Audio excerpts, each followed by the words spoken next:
mag-almusal.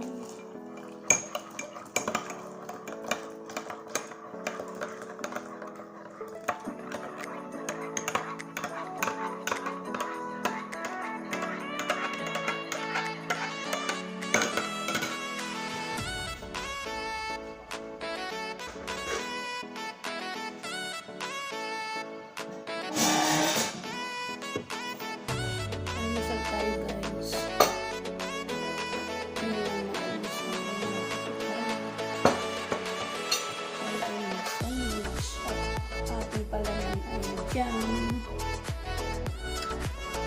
Meron pa tayong juice.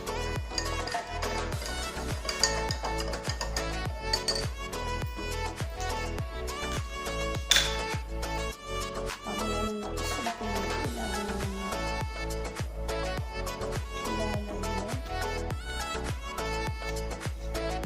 Kaya na tayo magtanghali. Ang oras ngayon dito guys ay alas 12:20.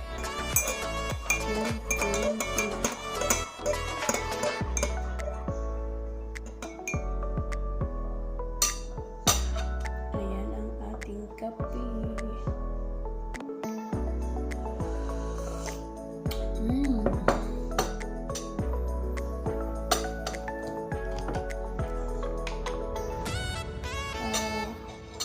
Kahapon nagpunta kami sa doktor. Check ng aking teeth.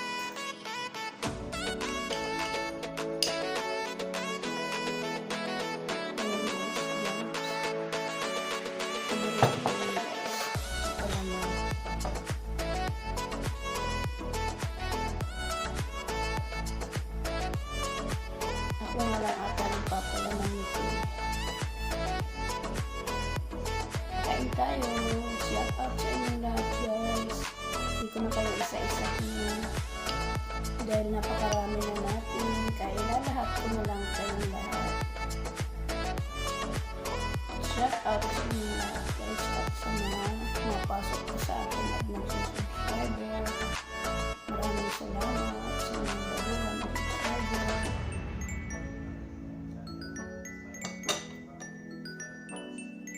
Lalo na sa aking mga masugid na mga unang-unang subscriber. Maraming salamat.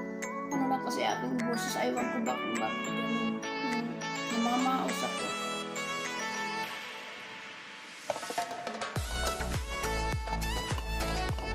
Minsan ko po parang ano, bakit ko.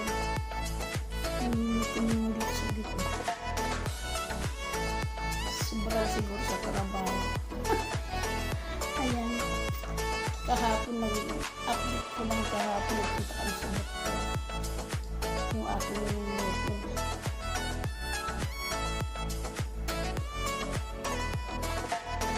Sabi ko ng pustis. Para hindi na daw ako muli.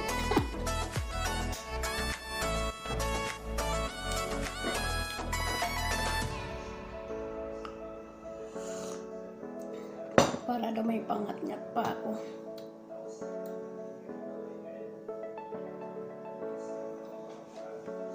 Kain tayo. Almusal na rin kayo dyan. Sabay na kayo sa akin. Ayan.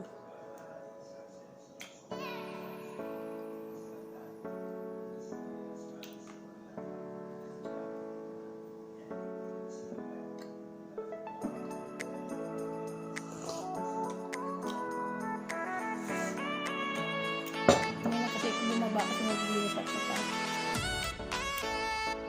naglaban ng mga gamit.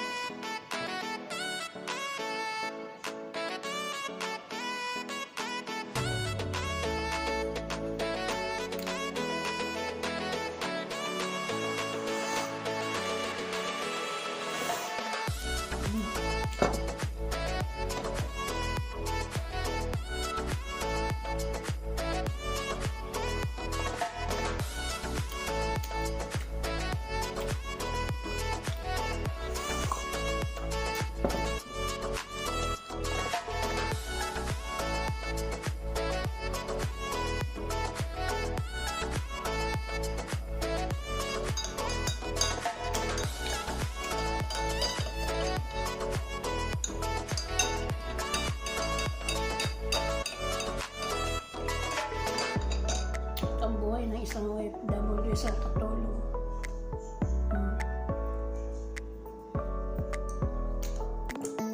Pero kahit katulong, marangal.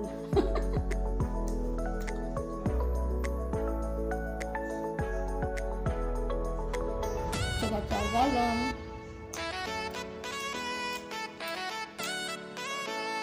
Kaunti pang pagtsatsaga.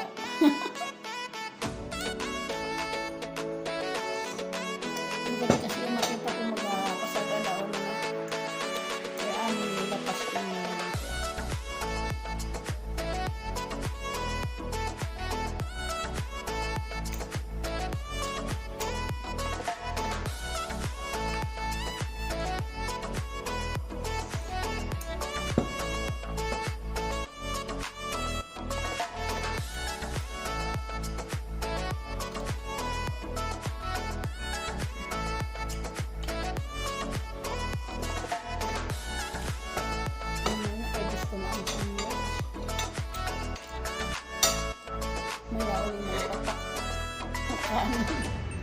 Tanghalian namin dito ay mga tulad ngayon. Kumain ako alas 12, mag-alas 12:30 na. Mamaya pa ako kain alas 3.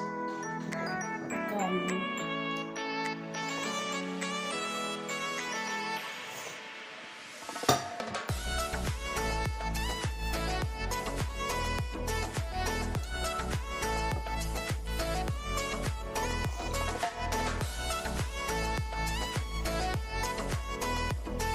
Malapit na magtig-init. Medyo mainit na naman ngayon dito sa Saudi. Pawala na yung tiglamig. Kaya ang aircon na naman ngayon, halos lahat ay buhay. May araw na pinapatay. May araw kasi parang ang lamig. Wala nang patayan yung aircon eh. Ang lakas na ng lamig sa loob ng bahay.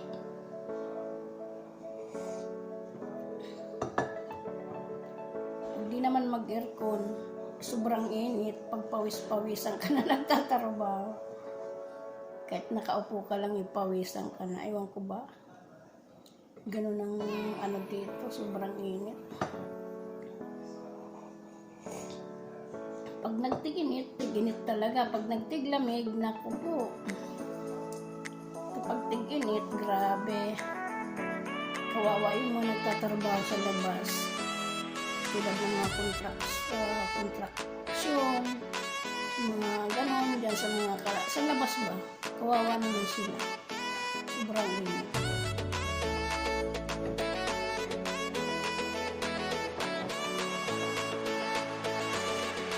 Hindi bali pag tiglamig, okay lang sa mga nagtatrabaho sa labas.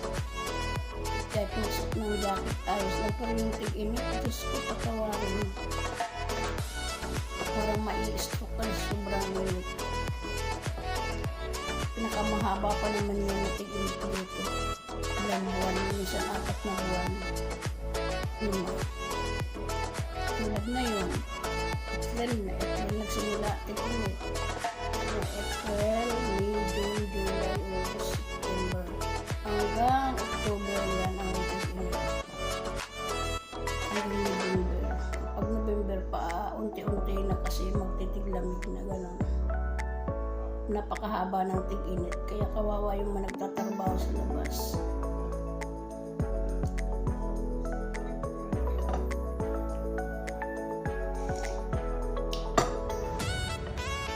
Kaya pag may stroke talaga sa sobrang init. Ako nga pag lumalabas lang ako dyan sa bakuran, minsan kasi ako naglilinis din dito sa labas. Kaya sobrang init. Kaya pag naglilinis minsan gabi para hindi masyadong mainit. Pero mainit pa rin ang simoy ng iba pa rin ang simoy ng gabi.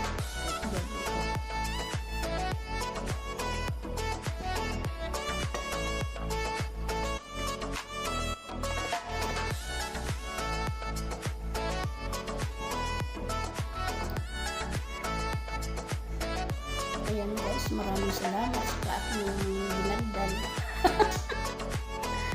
Maraming Maraming salamat sa inyong lahat. God bless all. Love you all. Ingat ang lahat. Bye-bye. See you my next video. Bye-bye.